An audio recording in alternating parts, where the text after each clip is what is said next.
got laid for the first time in 10 years and wants to put a ring on it. Hi there to all of you. We're glad to have you return to explore the fascinating world of Japanese drama. We are now going to explore the captivating story of Last Cinderella, which revolves around 39-year-old Sakura Toyama, a successful career lady who sets out on a life-changing path of empowerment and self-finding.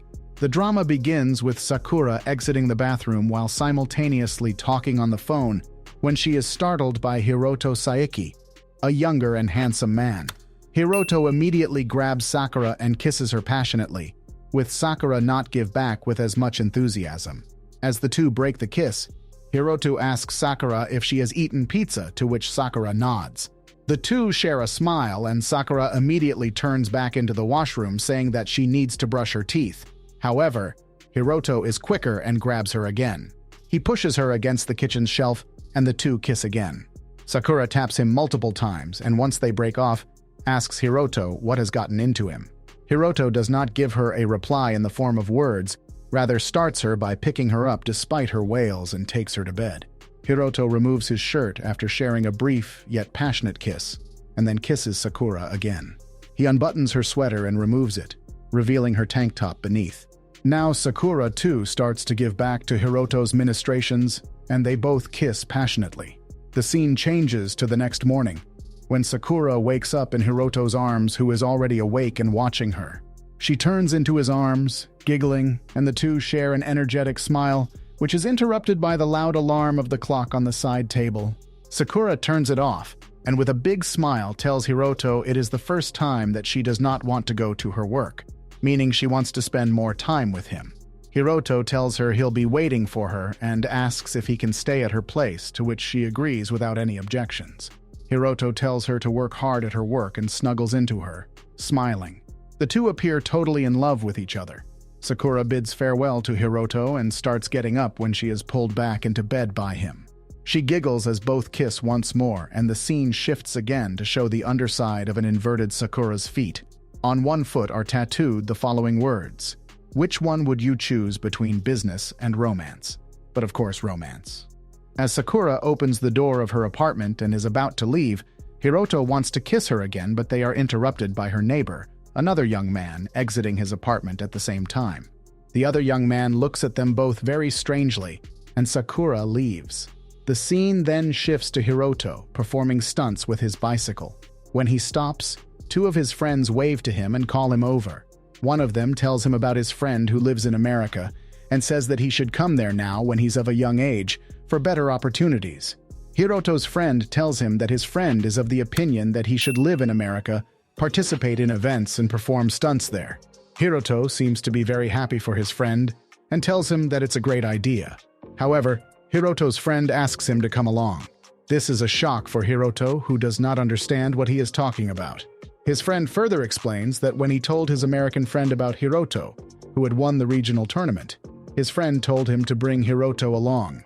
Hiroto shows his gratefulness and politely refuses. His friends are shocked, and they ask him if going mainstream in BMX is not his dream.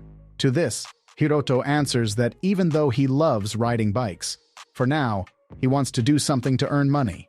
He apologizes and leaves. One of his friends calls him from behind and asks if he's getting married or something. Hiroto does not give a response. The scene changes again to a jewelry shop where a middle-aged man in a suit is inspecting rings. The attendant comes and greets him, but he pays her no mind. The attendant then rushes to the other customer in the shop who is also inspecting rings with great interest and greets him. This other customer is revealed to be Hiroto. As both the customers are so absorbed in inspecting the different rings, they bump into each other. The middle-aged man immediately recognizes Hiroto and asks him if he's Sakura's boyfriend. Hiroto suddenly recognizes him too and asks if he is Miki's husband.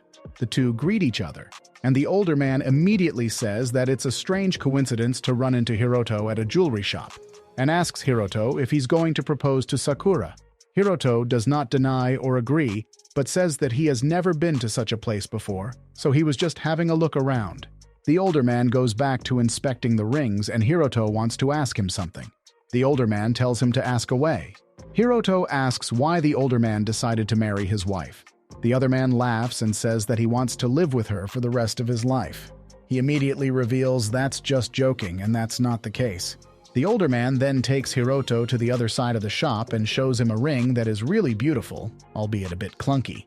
Hiroto really likes the ring and thinks that with a little bit of effort, he could also afford it. The scene changes again, and Hiroto is now back at his stunts with his bicycle. This time, Sakura is also with him.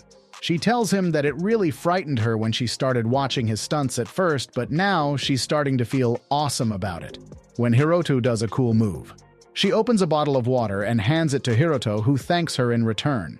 After having taken a sip of the water, Hiroto also agrees that it does feel awesome to perform a stunt, and then tells Sakura that she must try it too.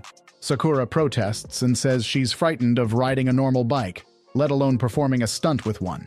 However, Hiroto is insistent and tells her that she doesn't have to perform a stunt. As Sakura gets onto Hiroto's bicycle and excitedly starts to ride it for a few meters, Hiroto calls her from behind and asks if he won the national tournament.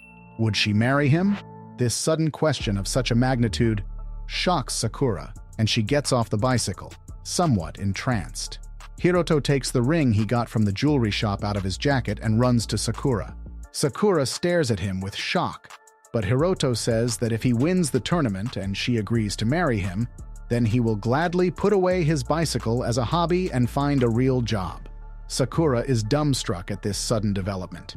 Hiroto presents the ring and says that he knows it will be difficult at first with his first job, but he will make sure to work hard. Sakura finally gets the courage to speak and thanks Hiroto. She says she's really happy, but their age difference cannot be ignored. She is about 40 years old and Hiroto is too young. Hiroto says that he knows she is much older than him. Sakura says that he doesn't understand what that means, obviously under pressure from societal norms. Sakura tells Hiroto that she does not want him to give up his dreams for her, in any case. But Hiroto cuts her off and tells her that he wants children who are like her. He wants pure, honest, and cute children, just like Sakura is. He also says that he wants to shower those children with love and affection, and give them a different childhood than the one he had to experience. And for this, he needs Sakura. It cannot be done without Sakura. The conviction and desire in his eyes are not lost when he says the final words of his speech. Make my dream come true. After a long pause, Sakura finally whispers okay and grabs his hands, also shedding a tear herself.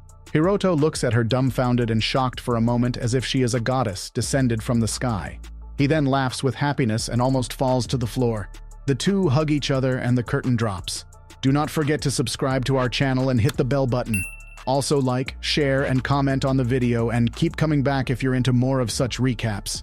Goodbye for now.